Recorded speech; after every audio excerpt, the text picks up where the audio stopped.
We'll seize it by force. That's what she screamed. Yes, screamed. At two police officers standing on my driveway, waving a bullhorn and threatening to take my cabin. I wish I was making this up. But that's the day I learned that some people think a neon vest gives them the power to rewrite reality.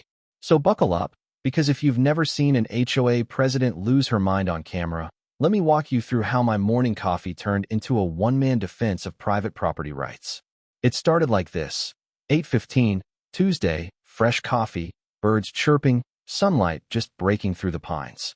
I was on the deck of my brand new cabin, breathing in that overpriced, HOA-free air I'd paid extra for, when suddenly this banshee sound, like a goose dying inside a smoke detector, cuts through the woods. I look up, and there's Karen Stevens, reigning HOA president, striding across my property line like she's leading a parade.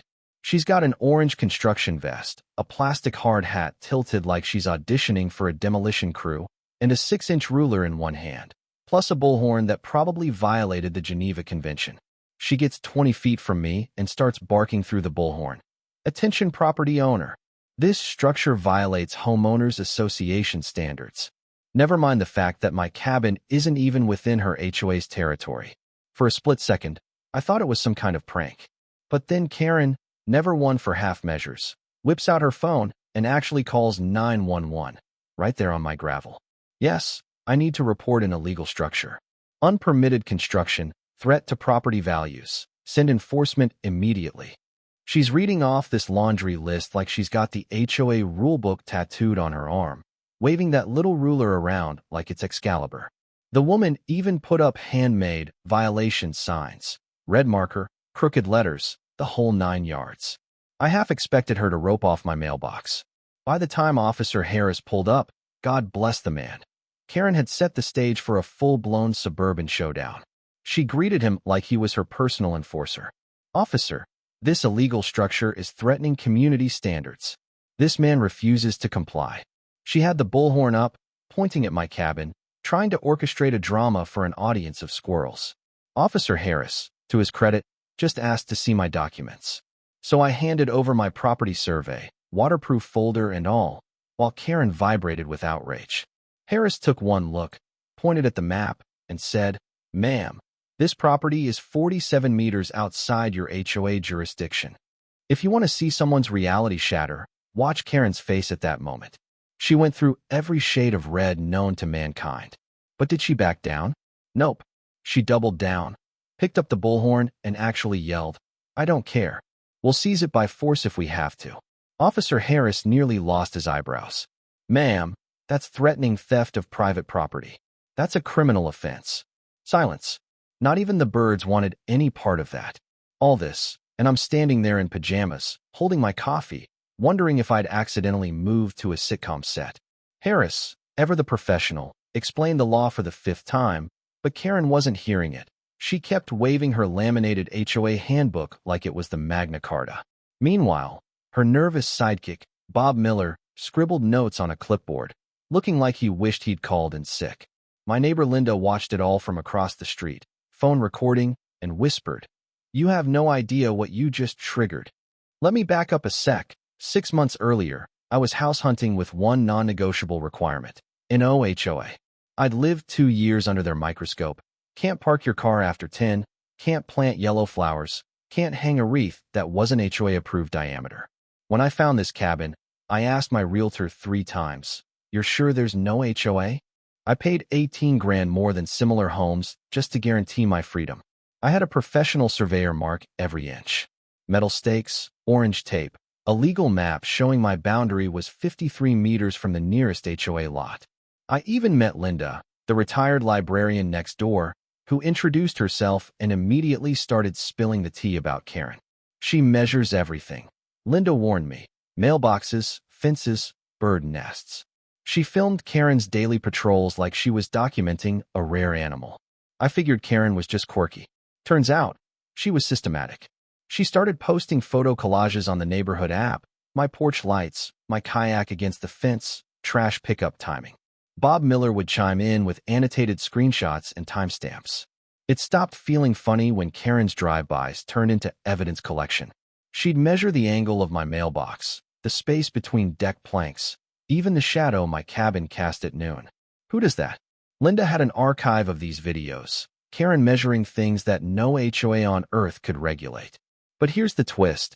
Karen wasn't just being nosy. She was building a case. She wanted to prove the HOA could extend its power beyond its actual boundaries, using me as the test subject.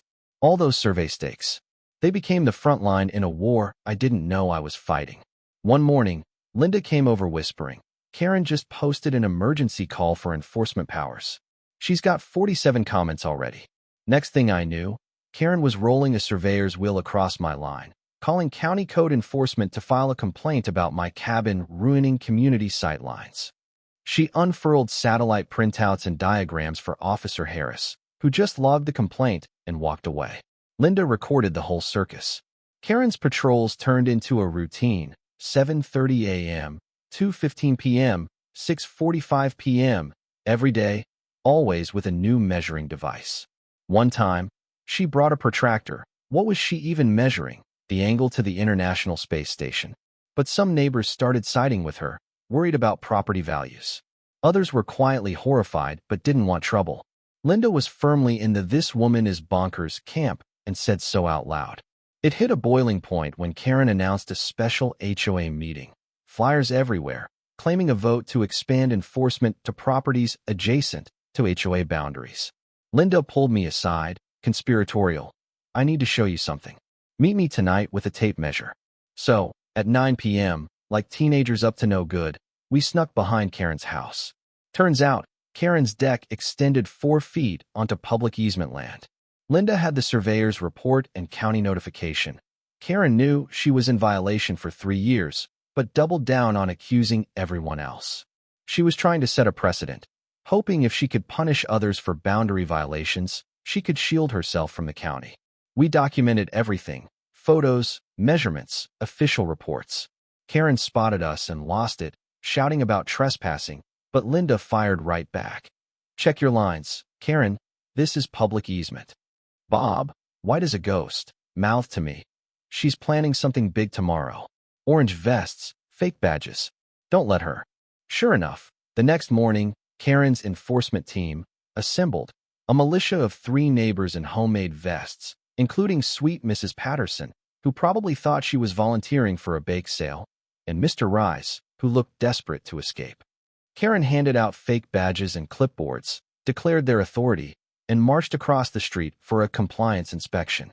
I called Officer Harris, recorded everything. As soon as I asked for documentation, her squad fell apart. Bob pocketed his badge, Mrs. Patterson abandoned her clipboard, Mr. Rise took off his vest. Karen was left standing alone, screaming about emergency powers, when Harris pulled up, body cam rolling. "Ma'am, we need to talk." But while he was listing criminal charges, trespass, impersonating an official, conspiracy to commit theft, his radio went off. Reports of Karen threatening staff at the county building. Her rampage wasn't over. Karen's antics made the local news. Her board called an emergency meeting, removed her as president, and brought in outside counsel.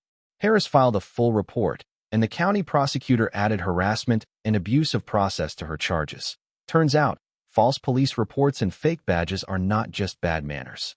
The judge threw the book at her: 6 months probation, $5,200 in fines, restraining order, 40 hours community service, mandatory property law class.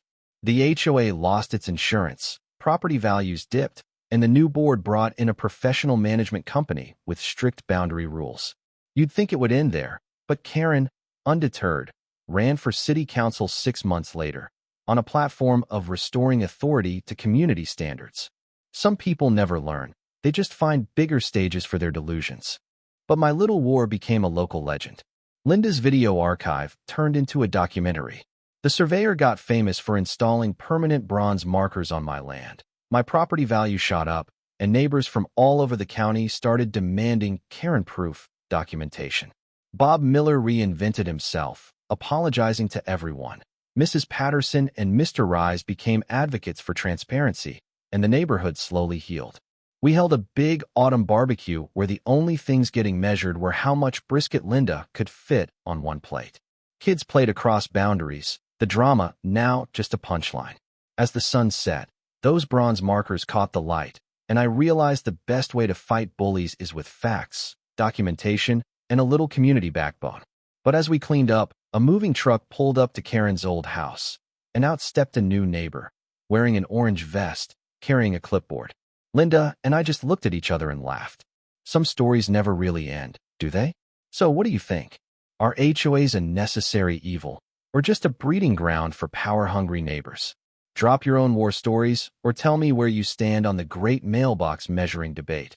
Because if there's one thing this saga proved, it's that real justice starts with speaking up, standing your ground, and never, ever underestimating the power of a 6-inch ruler in the wrong hands.